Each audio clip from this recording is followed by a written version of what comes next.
Good morning to our friends of Five Reasons.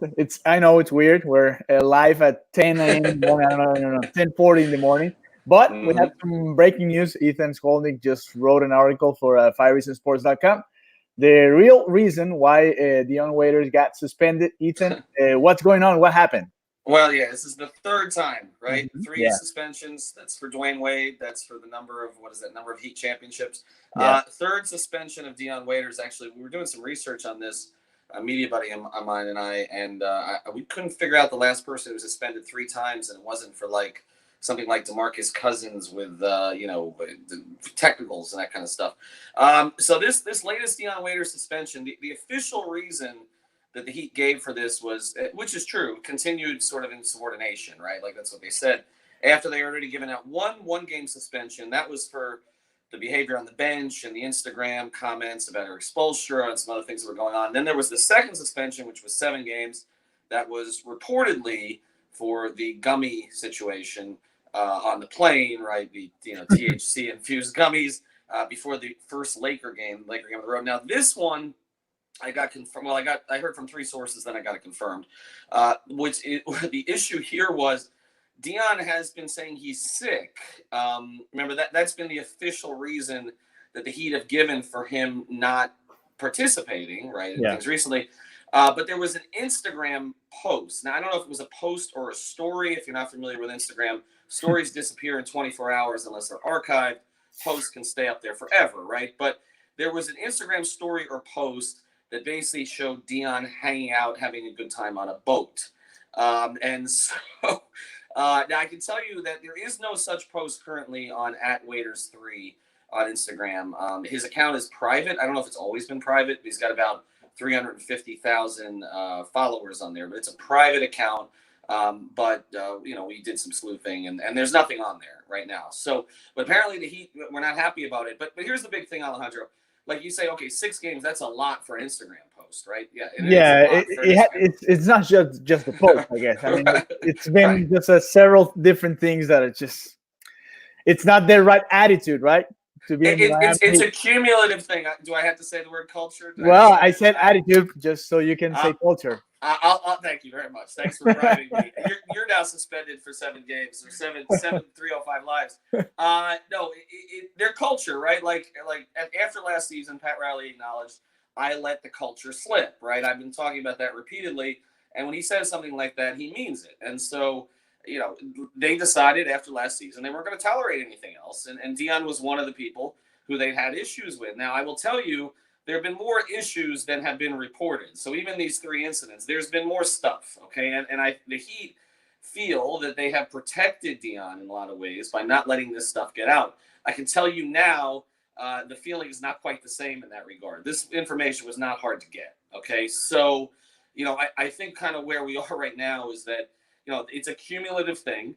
And they're just tired of it. And they've had enough. But the problem, Alejandro, is okay. So what do you do about it, right? Like Nunn and Hero have taken his minutes, right? Duncan Yeah. Robinson's in the perimeter rotation. But the problem is, you look at like last night and the Laker game. I mean, they're killing Jimmy Butler here because he's the only guy who can break anybody down off the dribble consistently, which is something that Dion can do if he's healthy and in shape, which he said he was, and he appeared to be in the preseason, at least to a certain degree. So not having him, particularly on these back-to-backs, has been a problem. And look, the Dragic injury, when I first heard about it, they were saying it could be up to 2 weeks. I heard it could be longer. I think we're at 2 weeks now, pretty close to it. That could be a little bit longer here. And the Winslow situation, I'm going to save this, but Alf and I are going to talk about that on the podcast because there's a little more to that one as well. But so they don't have two of their three top ball handlers, and Dion would have been one of their top four, right? And they don't have him right now. So I don't know what you do. Today's December 15th. I know Heat fans are pissed off at me because they thought I was going to be announcing a trade on Twitter.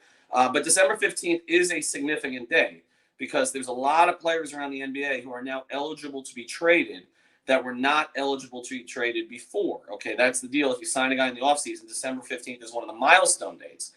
And so there are more. It's not just that the Heat can trade a couple of guys there. It's that more teams around the league can trade guys, which would make it, you would think, easier to deal Dion. But I've been told unequivocally, and I know other members of the media have as well, that the Heat are not going to just to dump Dion. They're not going to attach an asset. Okay, that whether it's a player that they want for their own organization or they might want for a future trade. Somebody like Justise Winslow, somebody like Derrick Jones Jr., who's been emerging late. They're not going to do it just to get Dion off the roster. So your options are you can stretch him, but that only applies to the money next year. I've heard there's no interest in waivers around the league right now. Or you can try to work out a buyout with his agent, who just happens to be LeBron James' agent, Rich Paul. Now, Ethan, you said a couple of weeks ago that you thought Dion Waiters was never going to play again for the Miami Heat. Mm-hmm. And I mean, as soon as the other suspension was over, he didn't play. I mean, he was available a couple of games. Then he got sick, quote unquote. Yeah. And he then, may have been sick, Alejandro, but apparently he wasn't sick on the day of this. That's why they said. But now, I'm not going to say he wasn't sick during it. I'm just saying this is the post that the Heat reacted to. Okay. Now, you think that he's just going to try to keep finding stuff to keep suspending him? And I'm serious because, I mean, it's not hard since he's putting it on Instagram and stuff. So if they keep digging, they're going to just keep finding stuff. That's probably why he went private there. Now, you think, what's the next step? Like, after he's back, like, is he going to play again?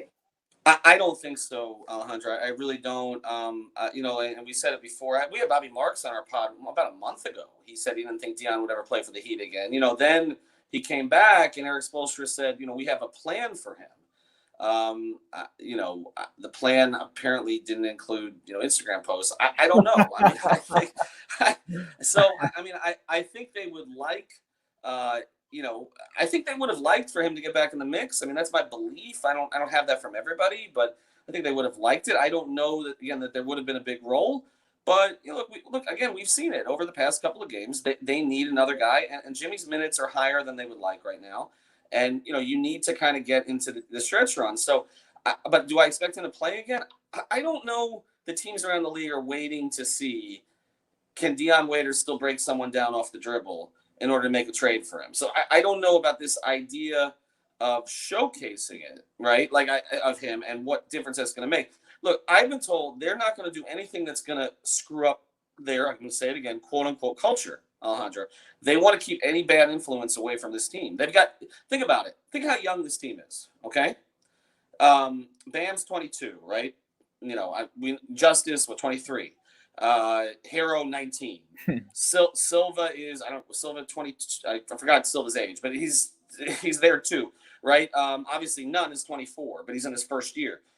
You've got Duncan Robinson is 23, 24. So Chris Silva is 23. 23. Okay, Duncan also 22, 23. I mean, you're talking about all guys in their early 20s. You've cleaned off Whiteside and his mopiness, me first attitude from the roster, right? You've replaced him with a total team first guy in Myers Leonard. Duncan, you have 25. 25. Okay, so but how many guys 25 are under, right? With limited NBA experience. So impressionable. All right, so Jimmy has set a great tone. Goran always sets a great tone, okay? Haslam is in the locker room to set a great tone. They don't want an influence who's a negative influence, okay, in there. And if you look at it, I mean, I hate to say it because I don't think this is raised to the same level, but the James Johnson situation, JJ hasn't worked himself back in the mix, right? And then the other night he was late coming out. The official word from the Heat was he was late coming out to the bench because I think Ira was the first to indicate that he wasn't out there. So they basically, if you look at the three people who they thought were problems last year in some way, okay? And I don't think JJ was to the level of the other two, but Hassan, JJ, and Dion, guys who they felt got complacent and were not putting the team first, after maybe saying the right things to get the money. They have gotten rid of one, banished another, and essentially the third one, I mean, JJ's there, but he's not really there. Even in games, Alejandro, where I think they've kind of needed him. Like they've gone, I think, to Olynyk in some situations where JJ would have been the better option. They've gone to DJJ to play up, in position to the four, when maybe they could have used a more physical option. When they didn't use JJ against LeBron the other night, that basically told me there's no role, right? So they're not going to let anything F this up, basically. Let's just be, and so they don't. They're going to be very. They've set a line in the stand here, okay? And Dion he's not just crossing it; he's boating over it, apparently. So I mean, that's, it is what it is. It is what it is. Well, if you guys want to know more about it, just visit 5reasonsports.com. These guys are potting tonight, so they're going to be talking about the Lakers game, the Dallas game last night. They were winning by 23. They almost lost. Yes. The Lakers game that looked like a preview for the NBA Finals. All of that, they're going to have it tonight. Well, is it posting tonight or tomorrow? No, we're going to try to get up a little bit earlier. I think Al's got some plans tonight. I don't like his plans. Okay. I was with him last night, so we're going to Dion. Is it going out with Dion? I can't speak to Al's activities. Okay. Whatever he posts on Instagram, well, maybe I'll fire him possibly. But the other thing we want to mention, Wednesday night, we went to the watch party. People are pissed at us for this because it's the Philadelphia game. The reason that we pick good teams on the road, first thing, we think there's a chance you might come. But the other reason that we do this is because if they lose to the Knicks, like we do a watch party and they lose to the Knicks, everybody blames us, right? But if they lost to Milwaukee, they lost to Houston, right? Well, they actually beat Milwaukee this year when we had, but they lost to Milwaukee last year. They lost to Philly. They lost to Boston. Boston. Right? It's like my attitude is, okay, they would have lost anyway, right? Yeah, it's not us. So we're doing this, but it is going to be this a little bit different. And this is for guys and for ladies. It's a Gold Club in Pompano, okay? Mm-hmm. But here's how you can pitch this, all right? If you're a guy watching this. Ladies are free. Ladies are free. So you can come and get your cup filled up there for $5 the entire night, whatever alcohol you want. So and Alf's gonna be potting on stage, and perhaps doing other things on stage. Not sure. Probably. But the Gold Club in Pompano, it's gonna start at 6. It's a 7:00 start Wednesday night. It's a 7:00 start, so it's going to start at 6:00. So make sure you're there. All right. See you there, guys. See you there.